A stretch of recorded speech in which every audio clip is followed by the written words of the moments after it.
Área do esporte aqui no JR, hoje a gente vai falar de karatê. Eu estou recebendo ao vivo aqui no estúdio Edemilson Gutz dos Santos, né? O nosso karateca, que é um grande destaque aqui da nossa região na modalidade.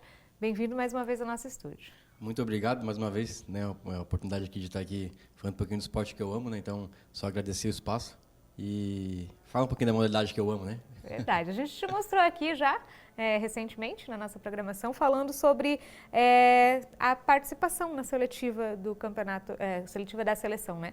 Já voltaste lá? Conta pra gente como é que foi. A seletiva, né? Aconteceu em Macaé, no Rio de Janeiro. Todo ano ela acontece, né? Ano passado eu fiquei, só para explicar o pessoal que acompanha, o Campeonato Pan-Americano e Sul-Americano existe uma seletiva nacional, que o primeiro colocado do ranking nacional ele não precisa passar por seletiva, né? E ano passado, por 35 pontos, acabei ficando segundo colocado do ranking nacional e tendo, né, novamente que passar por seletiva, enfim. E seletiva é uma loteria, né? Então a gente É uma competição, tem né? muita coisa que envolve, né? Tendo questão de estar bem, a questão da arbitragem também envolve bastante nessa questão, né? A gente já espera que a arbitragem esteja um nível inferior do que a gente é acostumado, por exemplo, a disputar lá fora. Então a gente já se programa, né? E faz o trabalho para estar esperando, né? Qualquer tipo de situação que foge ao controle, digamos assim. A seletiva foi muito bacana. Ao total foi 4 disputas que eu fiz lá, né? A seletiva se deu por 2 fases, né? A primeira fase classificava 2 atletas para entrar no rodízio, sistema de rodízio que a gente chama. Então todos os atletas lutam com todos. E a segunda fase daí, na qual eu já estava na segunda fase por conta do meu resultado do ano passado, aí são mais 3 atletas que entram junto com a seletiva, né? E como fiquei, né, segundo ranking, segundo no Campeonato Brasileiro, eu acabei que eu fiz apenas 4 disputas, né? Conquistou esse direito. Isso, é. E venci o primeiro confronto, né, contra o atleta do Rio de Janeiro. Aí a segunda também, que é um dos principais dos rapazes de São Paulo, né? Também venci o confronto contra ele, venci até com um placar bem tranquilo. Estava muito concentrado na competição, né? Muito querendo também. E o terceiro confronto foi com um rapaz de Recife, né? E ali nesse confronto acabou que eu comecei ganhando a luta, né? Fiz um ponto.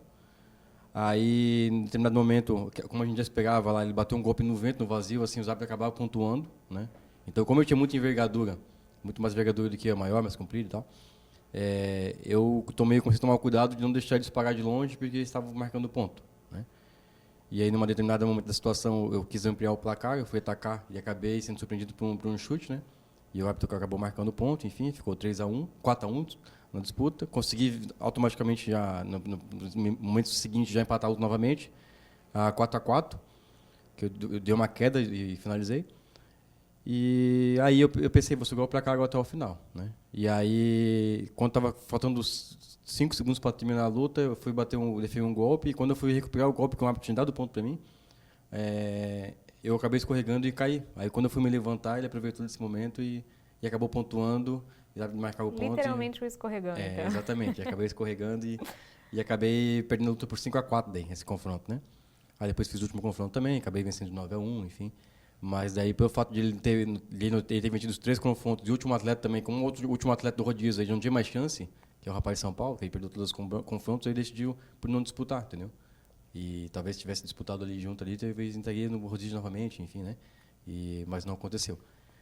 E enfim, eu fiquei como reserva da seleção brasileira nesse ano, né? Então, o Campeonato Pan-Americano, Sul-Americano só irei, caso um dos atletas não for, né?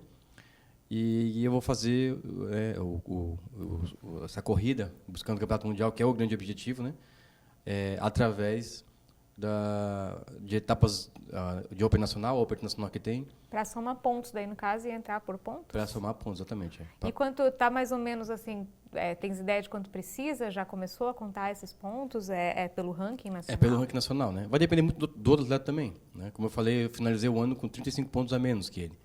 Então, esse que eu tenho, aí vai depender das competições que ele vai também, provavelmente vai para o Pan-Americano. Porque essa pontuação continua? Continua ela rodando, né?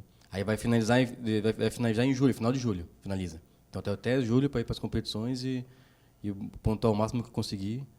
Torcendo para ele não pontuar. Exatamente. Quem é esse atleta? É o Rafael de Minas. Eu já disputei com ele várias vezes. Eu tô uns 2, 3 anos que eu luto com ele. que eu não perco com confronto contra ele. Olha, Mas é um rapaz que tem recurso financeiro, assim, né? Consegue participa apoio. de mais coisas. Então ele vai para fora do país também. Um dos motivos, tanto é que ele, no Campeonato Brasileiro, ele não medalhou. Mas ele medalhou numa etapa do mundial que ele foi na Atenas, e acabou que aí a pontuação ficou 5 pontos a mais do que eu. Fica então, né, o pedido para também um apoio aí para Edmilson participar de mais coisa, né? Só tá faltando isso para o nosso atleta conseguir passar no ranking também e não precisar mais de seletiva, né? Exatamente. Essas etapas do mundial são etapas que pontuam bastante, né? Você conseguir uma medalha ali, praticamente está acompanhando a seleção já, né? Aí ganhando aí o Campeonato Brasileiro também, que já vem anos já sendo finalista nessa competição, acaba que a vaga já está praticamente garantida ali, né?